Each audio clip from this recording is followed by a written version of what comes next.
டாஸ்மாக் வருமானத்தை பெரிதாக பார்க்கும் அரசு என்று திமுகவை பாஜக மாநில தலைவர் நயினார் நாகேந்திரன் கடுமையாக விமர்சித்துள்ளார்.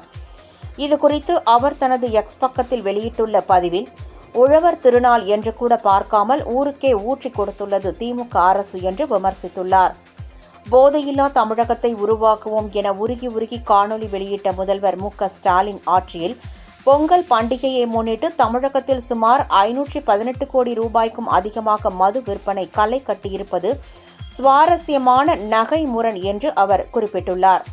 திமுக ஆட்சிக்கு வந்ததிலிருந்து சாராய வாடை இல்லாத கொண்டாட்டங்களே இல்லை என்று கூறும் அளவிற்கு பண்டிகை நேரங்களில் சாராய விற்பனையை பல மடங்கு முடுக்கிவிட்டு கொண்டிருக்கிறது டாஸ்மாக் மாடல் அரசு என்று அவர் திமுகவை சாடியுள்ளார்.